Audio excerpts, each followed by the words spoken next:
months. But within this time, she has managed to kick off a storm that has attracted support from the side of government and condemnation from Azimio. Of course, this is related to remarks she made during the opening of the Devolution conference that concluded today. We have details lined up for you. Welcome to Easy Friday. Here are tonight's highlights.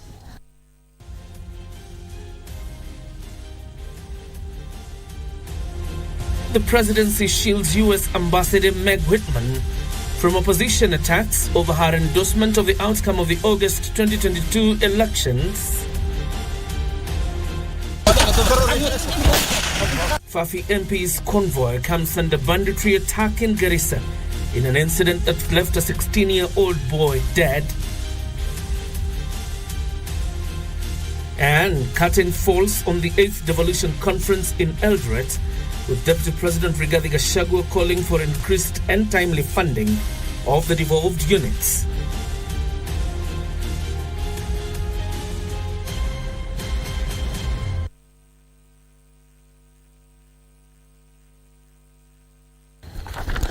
Byron Abuli is a sign language interpreter. My name is John Jacob Kioria. And of course, a bit of correction is that Meg Whitman has been in the country for a year now. But of course, she's managed to kick off a storm. And this is our top story tonight. President William Ruto has come to the defense of U.S. Ambassador to Kenya, Meg Whitman, following her statement on the outcome of the 2022 general elections. Speaking at the KCB to Jiajiri presidential graduation ceremony held in Kasarani, Nairobi, the president stated that the remarks made by the ambassador were factual. And as Abdiaziz Hashim reports, the president has implored leaders in the country to tread lightly or carefully while addressing partners and investors so as not to sabotage the bilateral relations Kenya enjoys with other nations.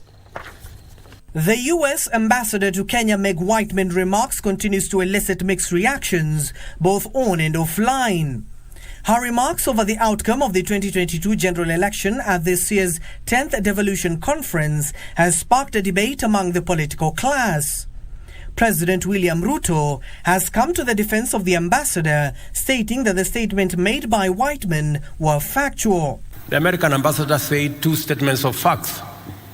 She said the last election was the freest and the fairest in the history of Kenya, which is a statement of fact.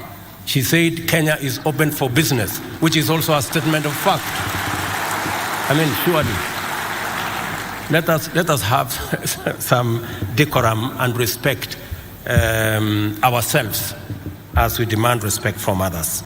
What she deserves is commendation, not vilification for being truthful. I want to urge Ambassador Meg to ignore the noises and acclimatize to the Kenyan way of doing things. Perennial complaints year after year. She should stay focused and go on with her work. Speaking at KCB to Jiajiri presidential graduation ceremony held in Kasarani, Nairobi County, the head of state called on politicians to desist from sabotaging the country's relationship with partner states for political gain at the expense of the millions of Kenyans who will benefit from the various projects that are initiated from such relations with other countries. Between the people who are orchestrating destruction of property and sabotaging our economy, and those who are working with us to create investment opportunities and investment capital for the people of Kenya. Between those two, I was wondering who is actually rogue. I think it's for the people of Kenya to judge. You cannot speak in a public forum before national television and say that you have the capacity to recall an ambassador from the United States accredited to this country by the American government. It's simply being mischievous. Earlier, the ambassador, alongside United States Senator Chris Coons, met with President William Ruto at State House, Nairobi. The talk centered on strengthening the ties between the two nations and boost trade as well as investment opportunities for citizens of both nations. Abdiaziz Hashim for Easy Friday. In a related story, a section of Azimio leaders continued to fault the U.S. ambassador to Kenya, Meg Whitman, over her remarks during the Devolution conference in Eldoret. The leaders who spoke in Kisii, led by the DAP Kenya party leader Eugene Wamalwa, the leaders faulted the envoy for acting the role of a political party spokesperson. And as Timothy Kipunusu now reports, the leaders now want the Western Bloc countries to leave Africa alone to decide on matters affecting them. The U.S. ambassador to Kenya, Meg Whitman's remarks continue to elicit mixed reactions in the country. At a funeral of a former KCB senior employee at Botori in Kitutu Central, a section of Azimio leaders led by Eugene Wamalwa, Mwangi Wairi and Professor George Wajakoya dismissed the U.S. ambassador's remarks as unfortunate. Ambassadors are not supposed to be partisan. They should be non-partisan. Hatutaki watu wa Amerika waje watuambie hapa vile sisi tutafanya mambo yetu. Sisi tumepata huru yetu, our independence. We don't want to be used anymore. Ati mambo ya kuongea haina maana, uchaguzi ulikuwa wa haki, ati wa Amerika wanasema hiyo budget wako na imani nayo. In a rejoinder, National Assembly Speaker Moses Wetangula castigated the Azimio leaders, terming their statements as uncalled for. Nimeona wengine wanaanza kutusi mabalozi. Na juzi wakati tumekuwa na kura, walikimbia kwa hao mabalozi kuambia kura haijapigwa vizuri. Kuja mtusaidie. Sasa vile balozi amesema mimi niliangalia, nilikuwa Bomas, niliona kura ilikuwa sawa, wamesema wewe ni mkatili. You can't have your cake and eat it. Lazima tuwe na heshima.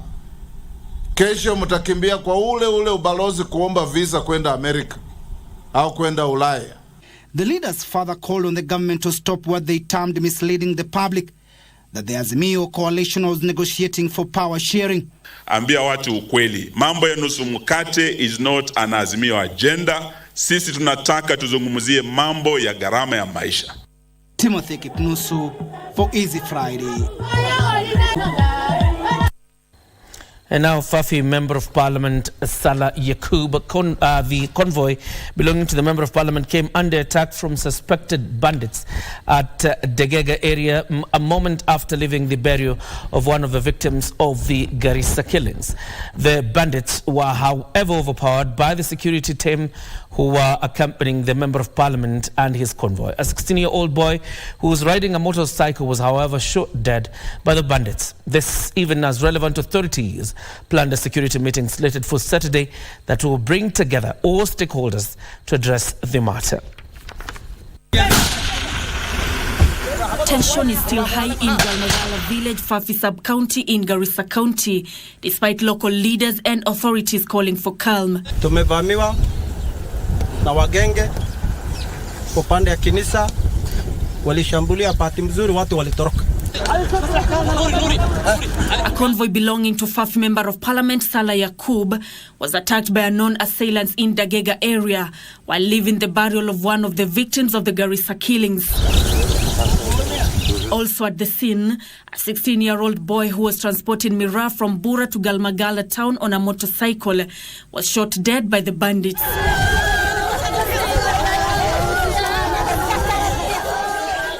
Shida ya risasi ya ukabila tena ni kama tunajimaliza sisi wenyewe. Tunatuma habari, tunatuma upasho kwa wakazi wa eneo hili la Fafi na Ijara. Tunasema kwamba ni waduku. Hatuwezi tukawachana. The gunmen fired at one of the MP's cars but were overpowered by the security team. The lawmaker has now appealed to the relevant authorities to beef up security in the area since his constituents are living in fear. Ni wajambazi na tunaomba serikali ishike wale wajambazi. Hii imefanywa ni kama vita dhidi ya kabila wawili, ya Samaoda na Abdwa. Na ni kabila uko moja. Mzee mmoja amezaa watu wawili. Tunahimiza jirani wetu kutoka Hulugo. Tumekaa na nyinyi muda mingi sana, karibu maka 50 na zaidi, hatijawahi kutokea mtu ameuliwa. On Wednesday, 6 people who were traveling to the border town of Holugo were ordered to alight before being shot dead at close range in the region. Relevant authorities have planned a security meeting this Saturday that brings together all stakeholders to address the matter. Now, Pastor Ezekiel Odero has gone to the High Court to appeal the decision by the Registrar of Societies to deregister his ministry, the New Life Prayer Center and Church. Ezekiel says the move by the state is illegal and should be set aside. Through his lawyers, Odero wants the Attorney General to address the matter within 90 days from today, adding that the church remains open as they wait for the Attorney General's communication.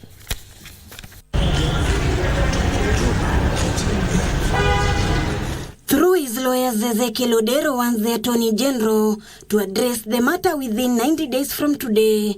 And even when we asked for a skeleton file to be made so that our clients can be able to file the returns, they've made it impossible. Only for us to find out today morning that the church has been cancelled.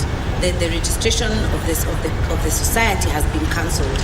We are of the view that this has been done in absolute bad faith. He wondered why the Gazette notice was issued Friday, and yet the cancellation was done in May this year. In this country, we have more than 6 mainstream religious organizations. No mosque has ever been closed. No temple for the Indians has ever been closed. No traditional religious Kaya shrines has ever been closed. Why the churches? It is a war against Christianity to the exclusion of other churches. Through a Gazette notice dated August 3rd, 2023, 4 other churches have also been deregistered. They include Good News International Ministries, Helicopter of Christ Church, and the Royal Park Home Owners Estate Association Langata. Elsewhere, a woman has been charged for stealing 2 coffins from St. Augustine Funeral Services, located at Kenyatta Market. You stole 2 coffins valued at Kenya shillings 90,000 and 26 pieces of coffin handles valued at 117,000, the property of St. Augustine Funeral Services, which came to your possession by virtue of your employment. Is it true or not true? Maureen Kikani was employed as a sales lady at the funeral services, pleaded not guilty and was released on a cash bill as she awaits pre-trial. So a cash bill of 100,000 with 1 contact person. And then the matter will be heard before court number 6 and can be mentioned before that court on the 30th of August. For Easy Friday, I'm Ruth Wamboi. And as you know, the curtains have come down on the Devolution conference. We'll be airing that story in a bit. Our reporter Simon Achola is preparing it, and we'll be giving you the remarks of a deputy president who officially closed the event today. But in the meantime, the Ministry of Health is seeking to improve health services provision by determining the state of various health facilities through an ongoing census. The census is assessing the state of equipment and human resource in the various hospitals with a view to link patients to hospitals based on their needs. While citing poor state of health facilities, the Health Cabinet Secretary Susan Nakhumicha challenged county governors to work with the national government towards improving service delivery. In the last 10 years, the Ethics and Anti-Corruption Commission, EACC, is reported to have received and processed 7,300. The Ministry of Health has been conducting a health facility census that targets 15,000 hospitals in a span of 2 weeks. The exercise seeks to understand the state of hospitals by identifying gaps in terms of infrastructure and human resource with a view to address them. Health Cabinet Secretary Susan Nakhumicha was in West Pokot County, where it emerged that some health facilities such as Keringet Dispensary lacked basic medication. Nakhumicha saying that the Kenya Medical Supplies Authority had enough drugs for all counties. So lazima tuhakikishe dawa hapa zinakuja. Na si ati hakuna dawa. It is just an issue of mtu kutofanya kazi vile anahitajika kufanya. Leo ningekuwa niko kwa mood mbaya, labda ningesema mtu aende nyumbani. Leo siwezi sema hivyo. She urged governors to take full charge by giving health, which is a devolved function, the required attention. Nitaandika barua kwa governor nimwambie nilikuwa Keringet, nilikuwa Murkiti, wafanyakazi lazima waandikwe. Mambo ya infrastructure pia nimeona kuna shida. Nimeona ile mattress wagonjwa wanalalia hapa, utagonjeka zaidi.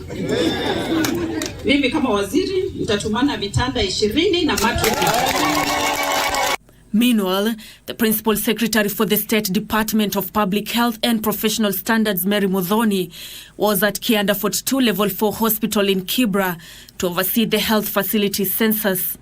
We may have as many health facilities as 15,000, but do we have the correct human resource in those facilities? We may have even the machines in those health facilities, but where is the human resource? The PS saying that as the country seeks to move from curative to preventive mode of managing patients, 100,000 community health promoters will be unveiled on the 20th of October this year. You don't have to go to Kenyatta when you have a flu.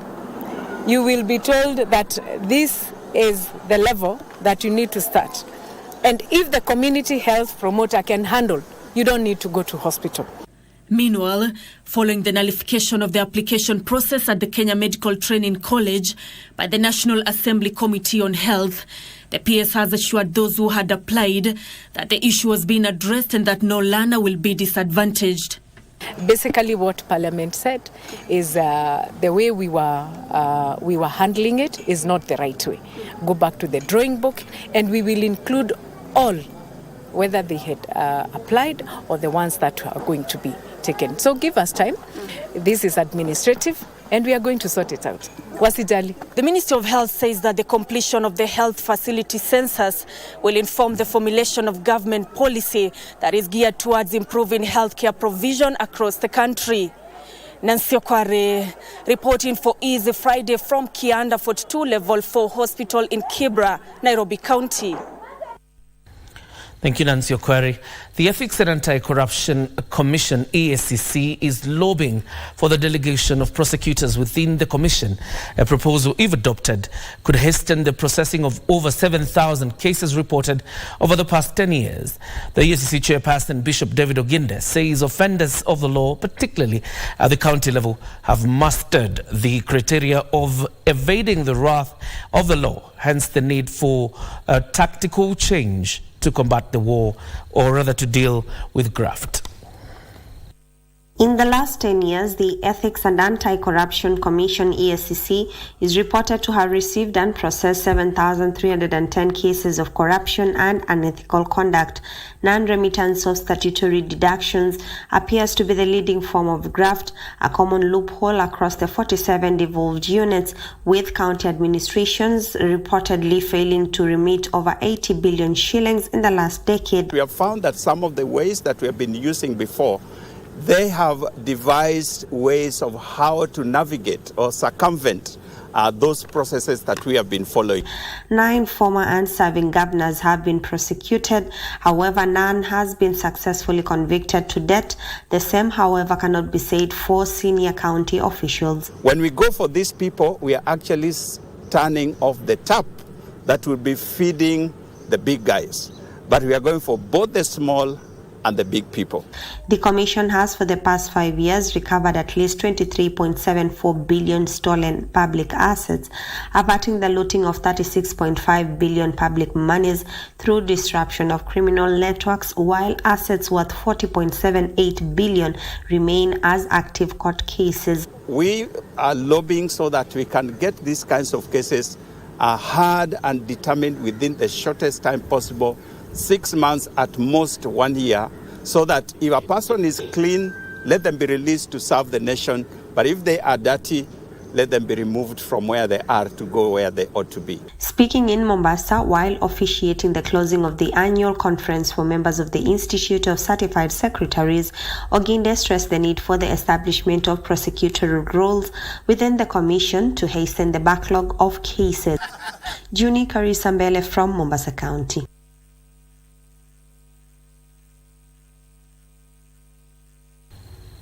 A story by Junaid takes us to a very fast breather on Easy Friday, but our socials are open at KBC Channel 1 at Kioria. You can use that both on Facebook and on Twitter.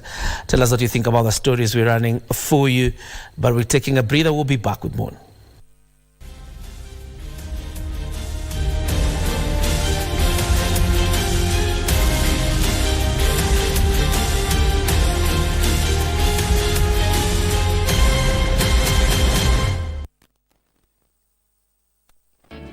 Cheza Loto Moto. Sasa unaweza jishindia instantly na Loto Moto.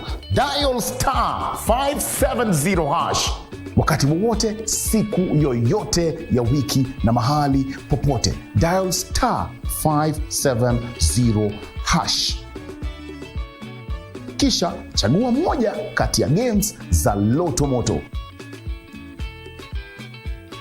Weka stakes zako 50 shillings, 300, 500, 2,000 shillings. The bigger your stake, the greater or the bigger your prizes. Cheza mara kadhaa na kumbuka, cheza responsibly.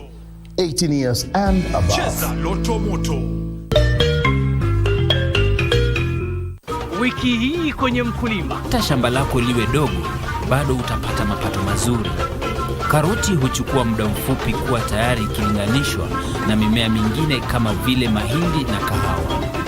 Alafu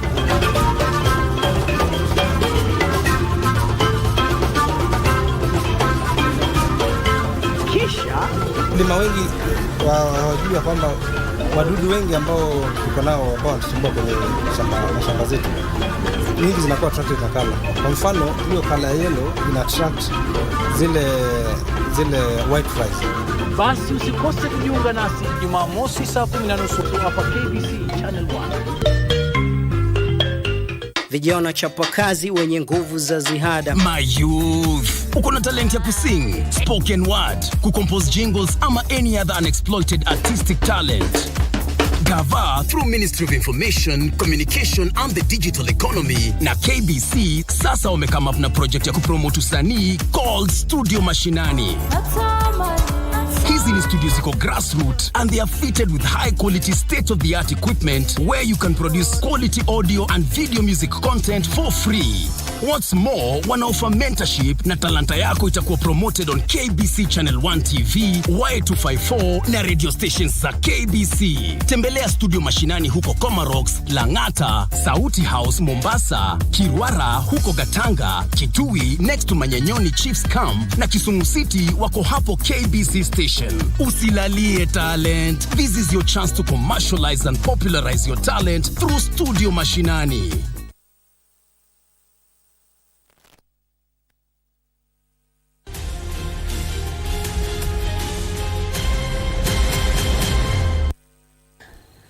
Welcome back. You're watching Easy Friday. Now, environmentalists are pushing for tangible solutions and platforms where effects of climate change can be communicated effectively. They noted that there is a need of creating linkages between professionals who come up with solutions and implementers in order to break communication barriers in the sector. Environmentalists convened for the launch of the Climate Action Zone website, a platform that will bring together partners from different scopes to talk about climate action. The stakeholders cited lack of linkages between science and communities at grassroots levels as a major barrier hindering implementation of solutions that would mitigate climate change. We are happy to launch the website for the Climate Action Zone, which is a space that we are curating as Alliance for Science from the 3rd to the 6th of September, so that partners who want to talk about climate actions can actually have a space to discuss. Calls from all counties to come and make their own presentations and observations, and according to them, what are the ways they think that gains can be made towards adaptation. At the same time, Action Against Hunger, in collaboration with other humanitarian organizations, have launched the Global Hunger Report, which found out that 1 in every 23 people in the globe need humanitarian support. We are calling for the international community to invest in the right sectors to help build adaptation capacities of the communities that are in the front line of humanitarian needs and at the same time facing the brunt or the catastrophes of climate change. The report further revealed that 10% of the global population who faced food crisis in 2022 were living in conflict-based areas. Environmentalists have insisted on the need of building resilience in communities that are vulnerable to climate change, saying that this is one way of averting crisis. For KBC Channel 1, I am Teresa Mutai. Now, Minto FM Friday concluded its 2-day roadshow in Nyamira County as it marks 12 years of broadcast. According to the head of the KBC sister station, Enoch Bosire, the roadshow in various parts of the county has been a success, with fans connecting and mingling with their favorite Minto FM presenters. The final leg of Minto FM roadshow saw the crew traverse Ekerenyo, Ikonge, Nyamusi, Magwagwa and Nyamira town in Nyamira County. And in every stage, fans had their fill from Minto FM crew, among them the presenters.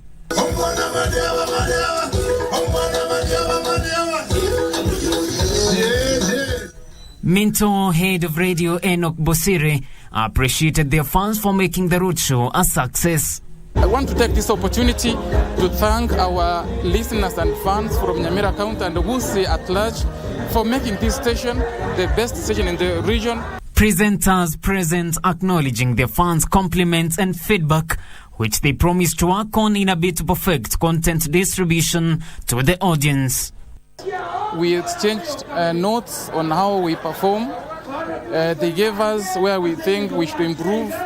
We also told them what we expect from them as our fans. Na tunashukuru sana na tunaomba watu wote waendelee kusikiza Minto FM 101.7, 91.7 Minto Neito.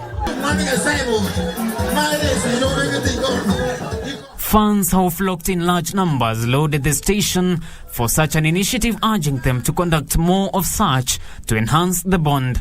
Tunakaribisha Minto FM kabisa hapa, inatuletea maneno mazuri kuhusu vile watoto wanaenda shule, inatusaidia mambo ya zingine, wanatangaza watu wanasaidiwa. The presenters will wrap up the Nyamira tour by attending a Thanksgiving service at Nyamira Central SDA tomorrow.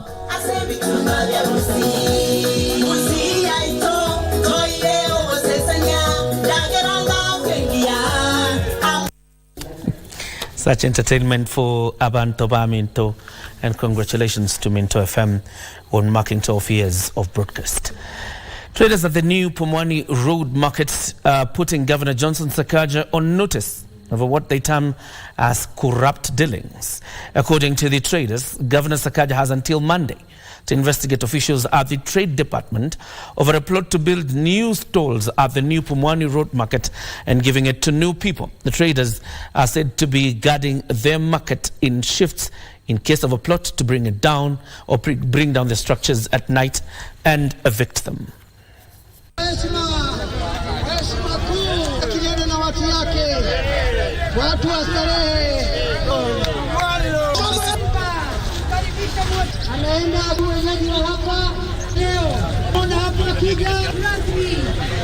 Mwezi mzima wako na watoto, wako na wajukuu, na wote wanakuja kulala na hapa, wakiangalia mali yao isiende na wanyakuaji. Nimekuwa hapa, watoto nimelea, saa hii hata niko na wengine mayatima, naendelea kuwalea hapa. Sasa nikisikia kweli tutahama, tutaondolewa hapa na watu ambao hawajali maisha ya watu wengine, hata watoto, tulikuwa na huzuni.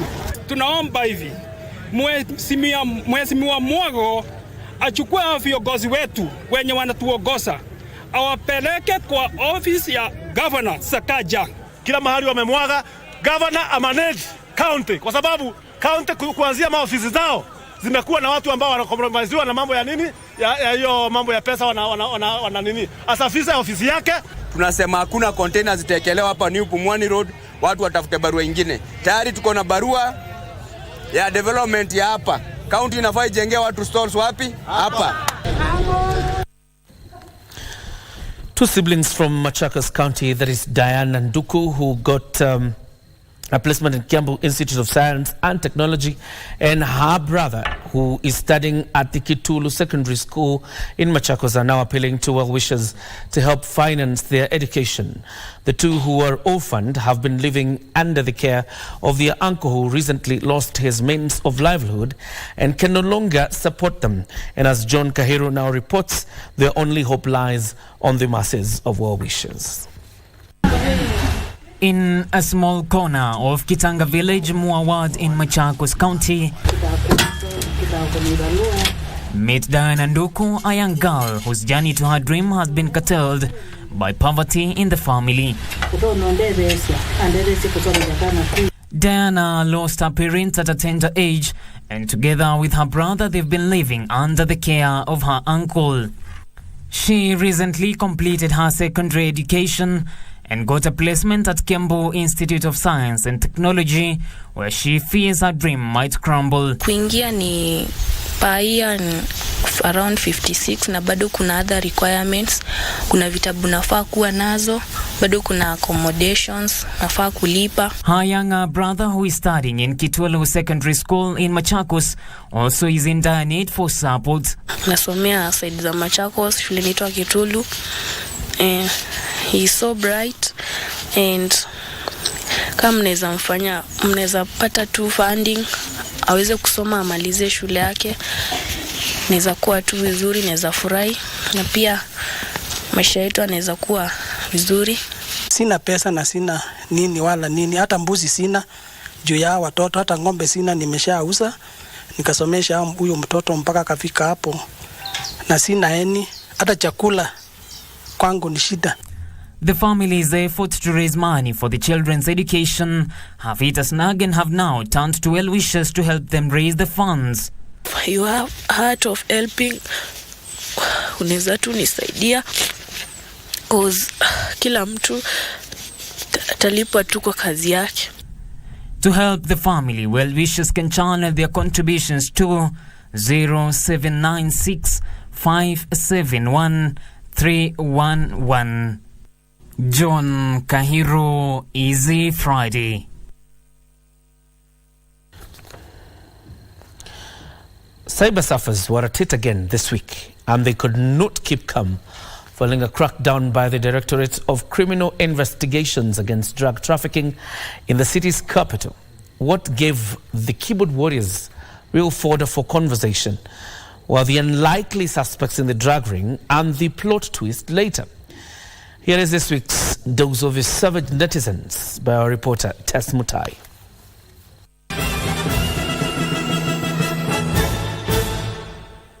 This week, netizens came to a realization that their regular Made is not as regular as they thought. So let's find out how they reacted to that.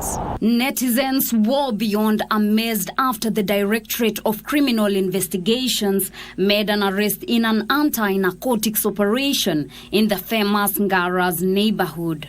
What mesmerized netizens, it seemed, wasn't the millions of shillings and tons of weed caught in the raid, but rather the seller herself, who was immediately baptized the name Made Wangara.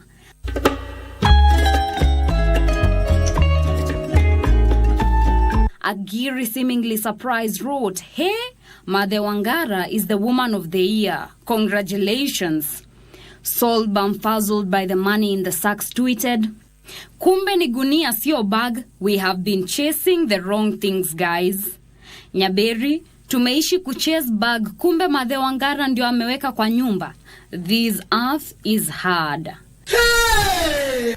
Wisdom defensively, bangi ndio mnaita ati narcotics. Rick inquisitively, hii bangi mtachomea wapi ndo to avoid hiyo area?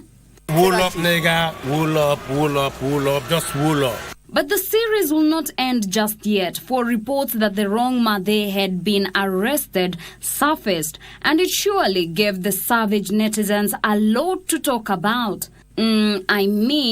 Type about. City, I can't believe DCI arrested the wrong Made Wangara, who happens to have a food joint, while the real suspect is out there roaming. Danny trying to make sense of the scenery. So the 12 million shillings was found there with the quote-unquote fake Mathe Wangara. Daisy curiously, huyo Mathe Wangara, nani ndio alimseti? Please, I don't have any time for any gossip now. Yes. Look at you. Little Miss Sunshine speculating, labda Mathe Wangara ni mzee na hamna habari. Derek in Mathe's Solidarity asked, retweets ngapi Mathe Wangara atoke? DCI responded cheekily, tafuta pedi mwengine. The plot in this week's script would shortly continue after another arrest was made in Buruburu, where the DCI recovered wads of cash in Kenyan shillings and foreign currency, plus narcotic drugs suspected to be cocaine. Philip, surprised with the manner of the arrest, asked, DCI mumeamua aje raundi hii? Adi observed keenly, wako hadi na thao za kitambo. Icon plea, kwa hizo zote, simnipe 1K ni buy cabbage. We? Ben, coming to a realization, posed a question. Lakini hii biz iko na do aje?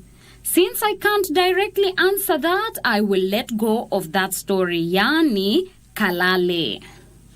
Kalale, unakulanga Ferrari. Kalale, rusha mawe kahalwale. Ni kalale, unaongea mingi kahao. Kalale, hey, yati nini kem, watagwane, watavai miss. Kasi ganye, haini saidi. What about it? Bro man, kona dai beef. Kalale, kalale. Well, that's it for us. Catch you next week on Savage Netizens. For Easy Friday, I am Teresa Mutai. Nimebaki ni kujengea statue. Na usiache ndula nje na unajua tuko paipu. Tuko up de na tike mbogi. Savage Netizens every Friday. What I didn't understand from Tess is that song, Kalale, whether we are supposed to sleep at this point or what happens then. But then we proceed. Police in Murang'a have arrested the notorious Axman, aka Wagadhanwa, who has been terrorizing residents in Mbiri Kiharu for the past few months. The suspect, identified as Samuel Mwangi Minor, was arrested Thursday evening in Keno Town, Maragua. More in the county's news wrap. According to Murang'a County Police Commander David Kainga, police have been pursuing the suspect for about 3 weeks, tracking all his movement and activities. Kainga said the culprit, who is a notorious criminal, was supposed to appear before the Keno Law Court for a different case, but failed to appear, forcing the officers to track him down. This person was dressed up in military attires, and that one indicates very well that these are people that were purporting to be military or police officers, so that they can be able to talk to those watchmen that they eventually took and tied their hands against some objects so that they cannot be able, so that they can immobilize them. So we managed to make sure that that crime has been prevented. Elsewhere, former freedom fighter Brigadier John Kiboko is dead. Kiboko died at the Nairobi hospital earlier today. His wife Agnes Murugi, speaking from the Angorika home in Ol Kalou, Nyandarua County, said she received the news from her son Nelson Mutugi, who has been with his father all along. Ameacha watoto 6 na mimi mjane wake. Sasa nimeanza kuitwa mjane kutoka dakika hii. Watu walikuwa wanampenda. Na mzee alikuwa ametenda mema, angetaka kuona mtu akivinjilika ama akisumbuka, atamsaidia tu. And sugarcane farmers from Matungu constituency now want the president to lift the directive and suspension of sugarcane milling factories for a period of 4 months. Economy is very ailing na ni mbaya. Tafadhali tunakuomba Bwana Rais utufungulie viwanda na sisi tuendelee kupata uchumi wetu. Kama tuna mpango kwa hii serikali yako watu na kwa hii Kenya yetu, kwamba tuna watu wako na mpango wa kuleta sukari kwa hii Kenya kwa hizi miezi 4, so that wakati hata kampuni zinafunguliwa sukari itakuwa na dhamani. Tunaomba Mheshimiwa Rais, sisi ndio tulikuchagua kwa tulikupea social contract, na wewe ujali maslahi yetu. Finally, the escalation of female genital mutilation in Kuria community has been attributed to a lack of diversified income sources, the segregation of elders and elevated levels of poverty. This has been disclosed during the closing ceremony of a week-long sensitization workshop that united stakeholders from Kure community and governor spouses from 5 counties. The other cultures like Marsabit, the Boranas, have managed to eliminate or to reduce the frequency of FGM. The Koreans committee have also agreed in one accord that they are going to work together to ensure that it is eliminated. For Easy Friday, I'm Gladys Mungai.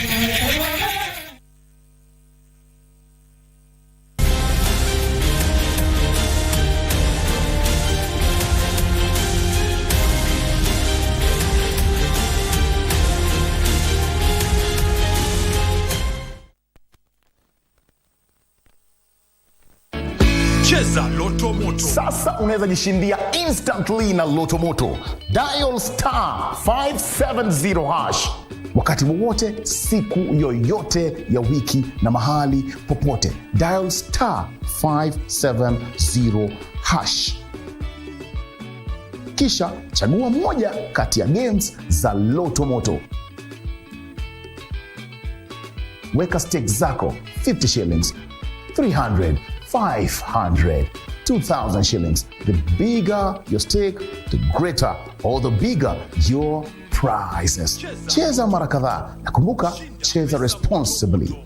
18 years and above. Cheza Loto Moto. The inaugural Africa Climate Summit hosted by the African Union and the Government of Kenya will be held at KICC in Nairobi. The summit will bring together leaders from Africa and beyond to address the growing challenge of climate change and explore opportunities presented by collective climate action globally and in Africa.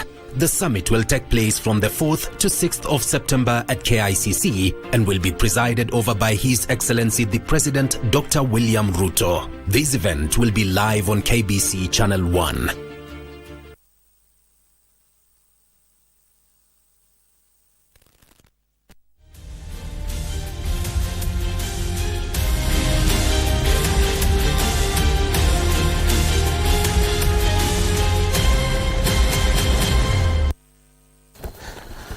Welcome back. In a bit, we'll be taking you to one of our top stories on the closing down of the Devolution conference. But in the meantime, residents of Nyamira in Isiolo County were treated to a day of celebration as Isiolo North Member of Parliament Joseph Samau paid dowry for his wife of 20 years. The ceremony was a fusion of culture in line with the Turkana traditions. Part of a spectacle was witnessed as the bride walked alongside a donkey, commonly considered a beast of burden. This week on My Culture, we shed light on the Turkana dowry payment customs as the legislator honored the marriage tradition.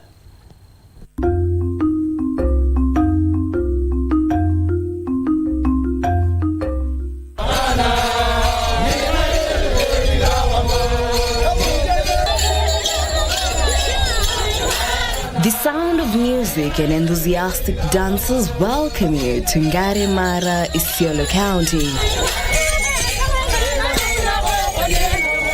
The center of attention, Isiolo North Member of Parliament Joseph Samau.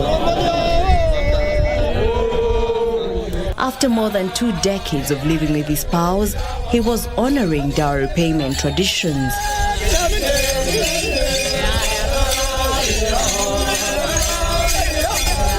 Jamii mbili inakuja, ukoo mbili inakuja kwa pamoja, moja inadai mali, nyingine pia inatoa mali kulipia watoto na ule mwanamke ambaye ameolewa. So hiyo ni kulete upatanisho mzuri katika jamii. The invited guests donned traditional regalia and colorful accessories. The ceremony began with the bride marching alongside a donkey to the venue. The gestures symbolizing her readiness to take on household chores. The groom is seated in the middle of elders. He is prohibited from uttering a single word during the ceremony. A bull is then slaughtered for the feast. Goats and sheep are also slaughtered. but the sheep is not skinned until Morans see fresh blood from it. It is then roasted. The intestines and liver are reserved for the women, while the heart is a delicacy reserved for the oldest elder at the event. Leo ilikuwa ni kuja kuomba msichana na kutoa hesabu ya ile tunasema the dowry ama mahari, na familia zote mbili imekubaliana na imeafikiana. The elders then inform the groom the number of cattle required as dowry depending on the number of siblings the bride has.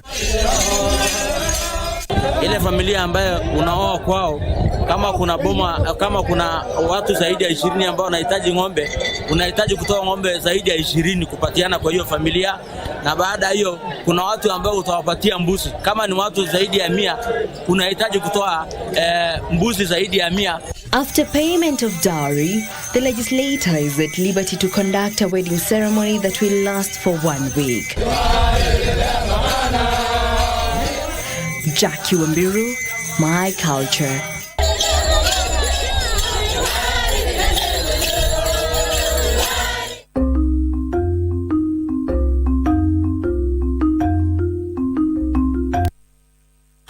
Now that's beautiful.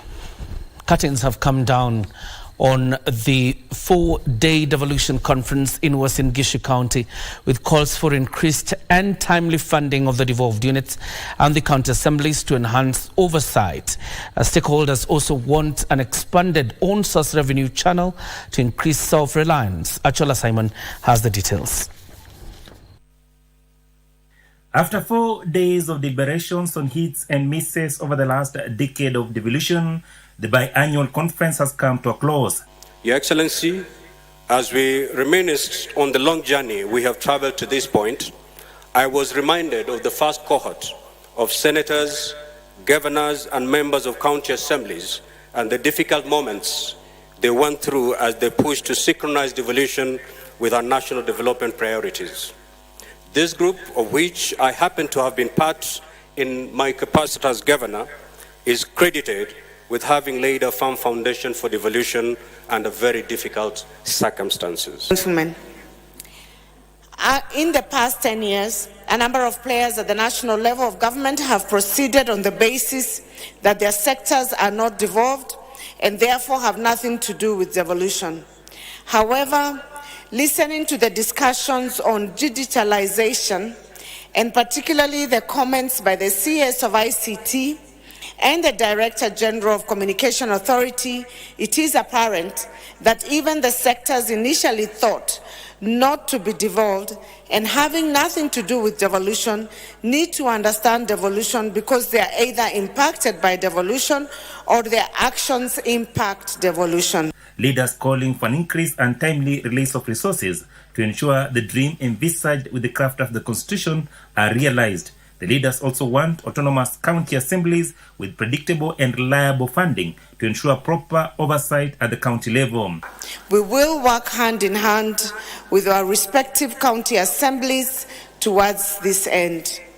On-source revenue and how to expand and improve the current structures also dominated the deliberations.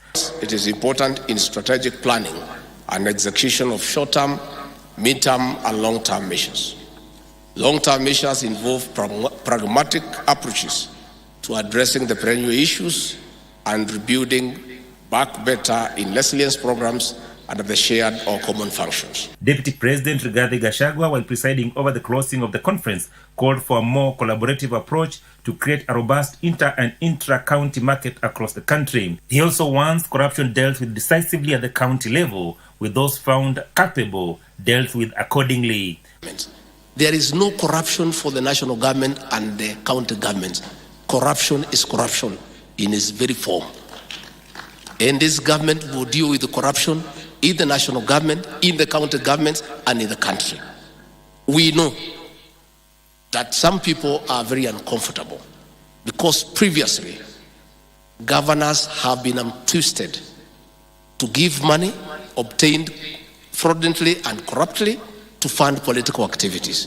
With this new war on corruption in the county governments, it is no longer going to be possible to coerce governors from your coalition to give you money for politics. Know that there has been a low uptake and there are very many challenges related to it. You as a civil society actor crew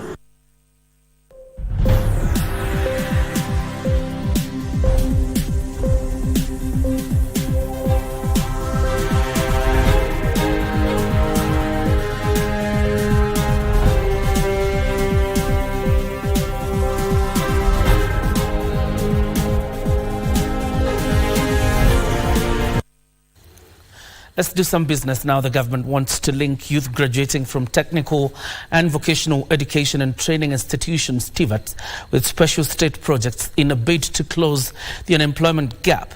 President William Ruto says the government is in talks with various partners on how to expand this move further into regional markets, including the African Continental Free Trade Area, that is ACFTA, and the East African Community, EAC. In April this year, the Kenya National Bureau of Statistics released a report showing that the number of unemployed Kenyans grew to 2.97 million, this indicating a 2.94% increase from 2.89 million reported in Q3 of 2022.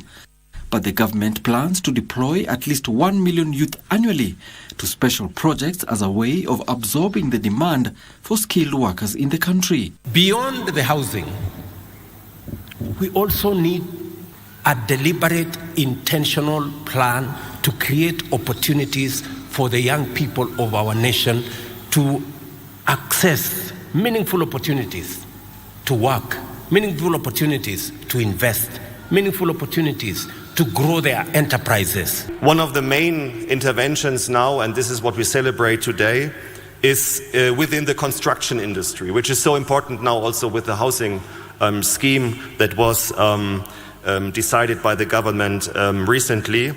And it's a very important sector also for the economy. Working together through partnership with your government, development partners, individuals, and other like-minded organizations, we believe will undoubtedly define the future of our young people for the better. Speaking during the graduation ceremony of 5,000 trainees under the Tujiajiri program, the president revealed plans to access the African and American continent through the export of skilled labor. We have now the Continental Free Trade Area. We're going to export these skills and the products that will come from these skills into the continental space market that we are developing. I have sent my Minister Moses to 20 countries in Africa to consolidate the market for the products coming from Kenya. Today, America is our largest export market, and we are working on how to make it even better, how we can access our leather products, our textile products, our other products into the American market. Because we want to build opportunity for you. The government plans to consolidate TVET graduates into various industries by creating more than 100,000 internship opportunities. We are providing incentives. We want those companies that are willing to take on board graduates like yourself for 1 year or 6 months or 2 years. We are going to make sure that we give them incentives. We are going to tell them if they pay 25,000, the government of Kenya will refund them 12,000. Under the presidential program, 3,500 Kenyans have become project beneficiaries, trained and certified in construction, including incubation of 1,173 micro-entrepreneurs through business development support and empowerment of 700 participants with tools of trade by providing toolkits, grants and finally job creation. And with that, the government has renewed calls to the private sector to partner in order to have graduates like these ones join the industry and gain the experience and upskilling that they need in order to push the country forward. Alan Auko, Easy Friday.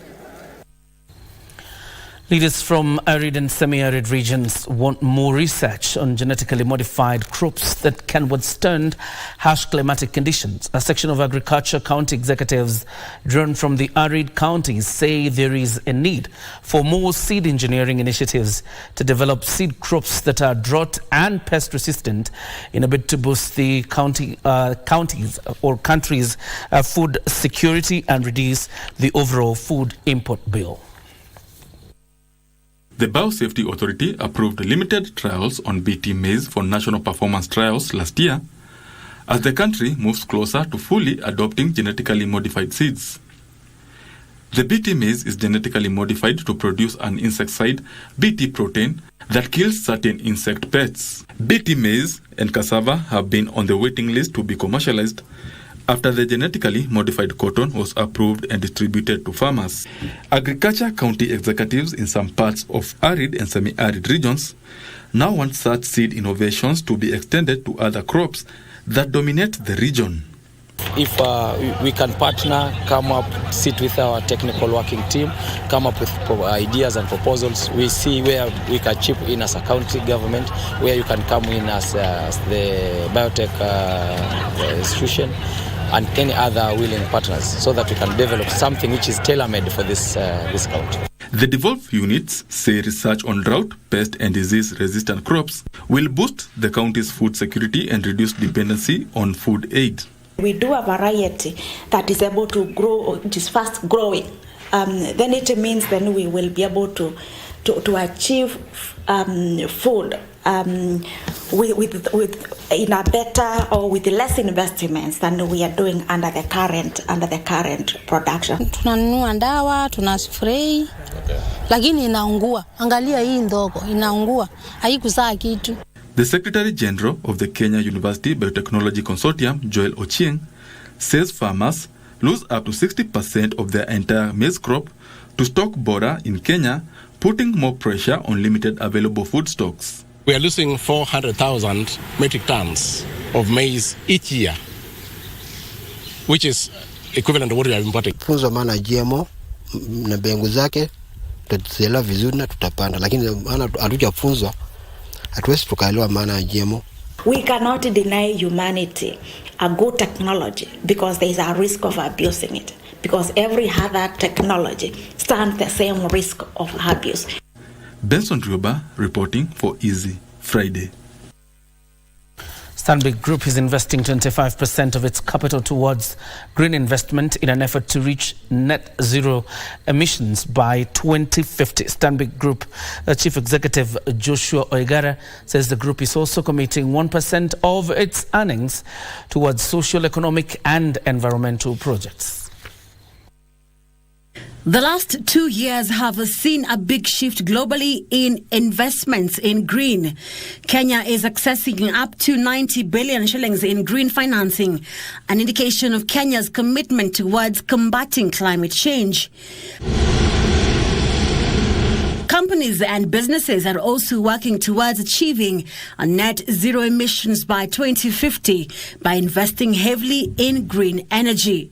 We want to see companies bring out as much disclosure, as much information as possible, because investors are now becoming more discerning. They are asking for a lot more information.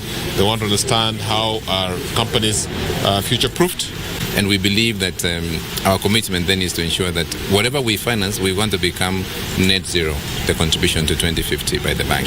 So all our facilities, through screening, through accommodation, through training, and through investment, those 4 pillars will make us then scale towards sustainable businesses as a bank.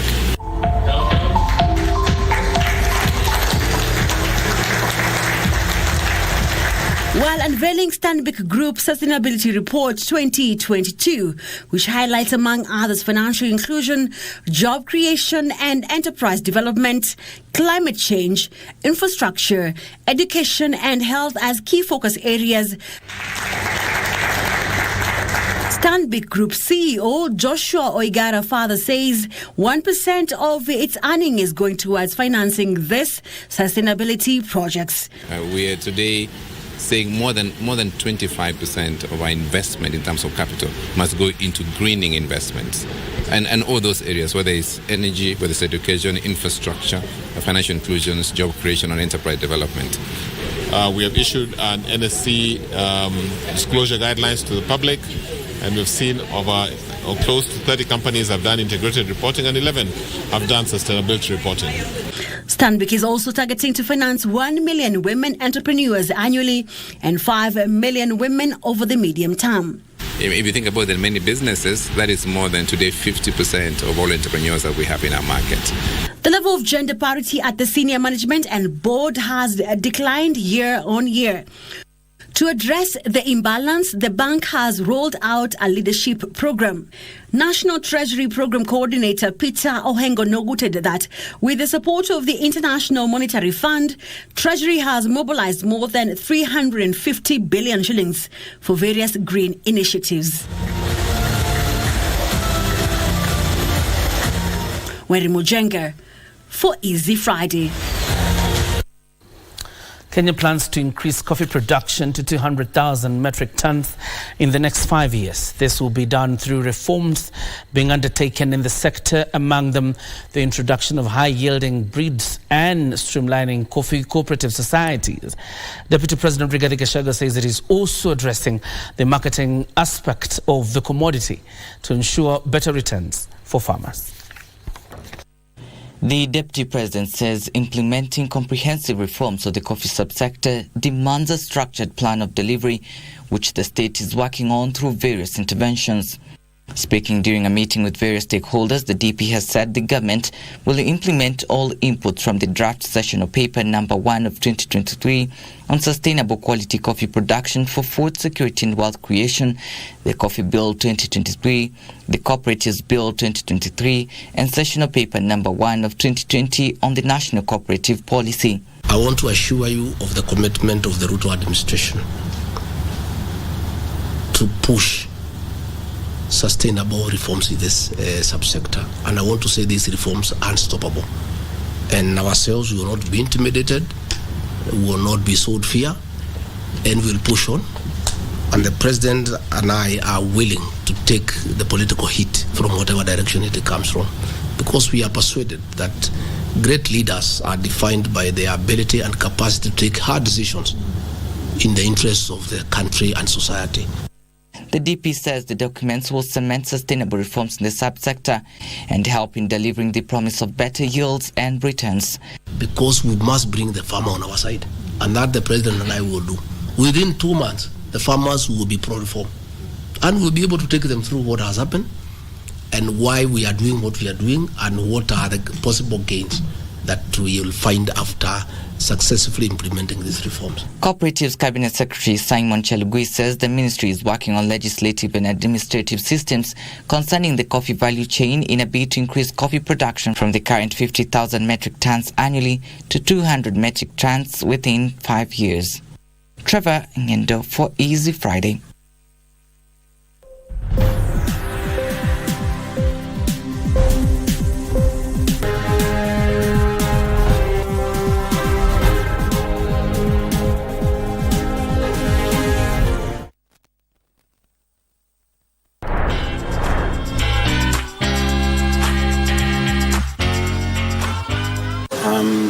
Chariot, 1500 meters, single meter Miss Olympics. We are going border base and we are ready, and I'm watching my fellow Kenyans to support us when we are going there.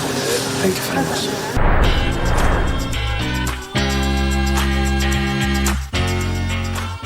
Ingo FM fans in Kakamega, are you ready?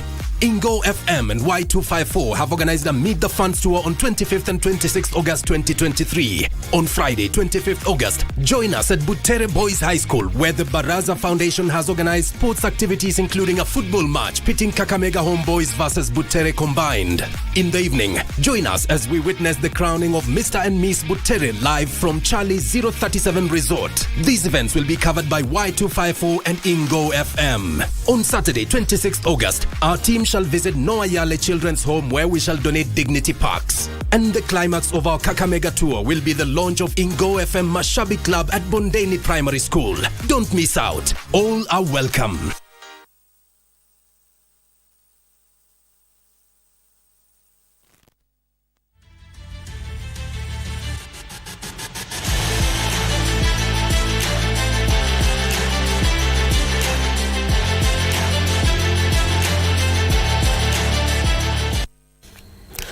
Very good evening and welcome to Easy Friday Sports. I'm Bernard Okumu. Let's begin with athletics, where an exciting mix of elite athletes in action awaits sports lovers this weekend, with the World Athletics Championship set to begin in the iconic city of Budapest, Hungary. All eyes will be on the Kenya 4x400 meters relay team and the 20-kilometer race walk, with the final set for the opening day, as well as the 10,000 meters women's final. The World Athletics Championship will be beamed live on KBC Channel 1.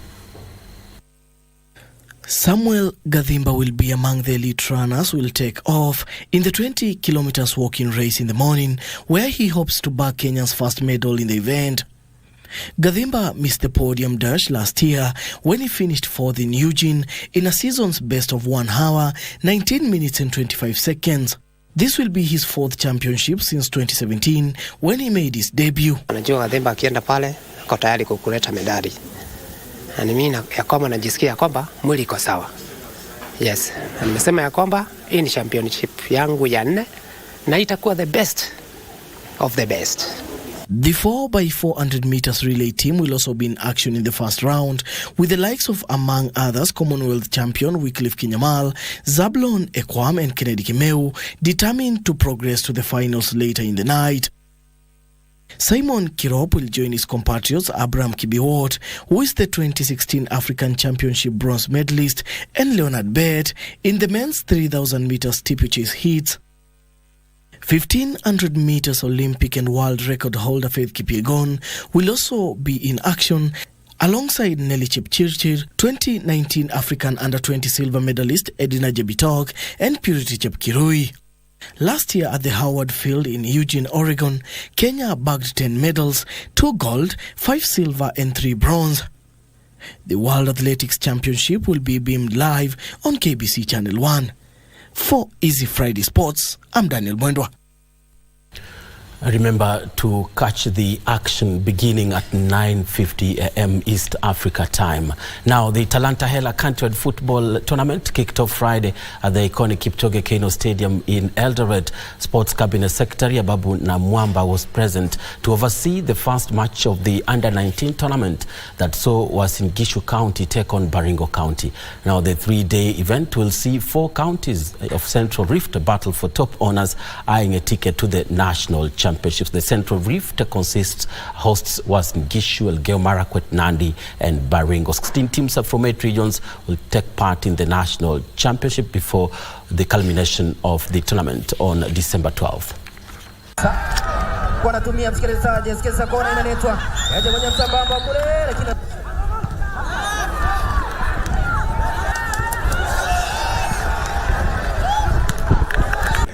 But as we do this, it's not just about the money, it's about identifying talents, it's about developing talents, it's about feeding our national teams with the best talent that Kenya has. Because our best talents are at the grassroots. And it's the counties that have responsibility for developing the grassroots. And the national women's volleyball team, Malkia Strikers, humbled Uganda by 3 straight sets in their third match as the 2023 African Nations Championship entered day 3 in Yaoundé, Cameroon. It was the 3rd consecutive victory for the Kenyan Chargers under coach Luis Omar Dumura at the Continental Showpiece. The Kenya won the match 25-14, 25-16 and 25-14 respectively. Malkia Strikers beat Rwanda by 3 straight sets in their opening match before seeing off Burkina Faso by the same set ratio in their second encounter. Malkia Strikers are tipped favorites to top Pool B that has Rwanda, neighbors Uganda, Morocco, Burkina Faso and Lesotho. Kenya last won the African Nations Championship in 2015.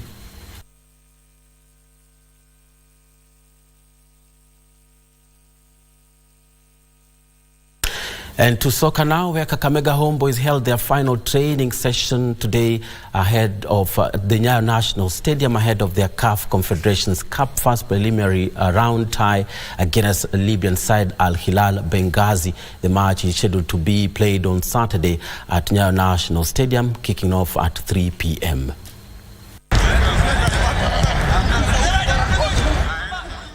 Kakamega Homeboys is ready to make its debut in the CAF Confederation Cup with a clash against Libya Al Hilal set for Saturday at Nyayo National Stadium.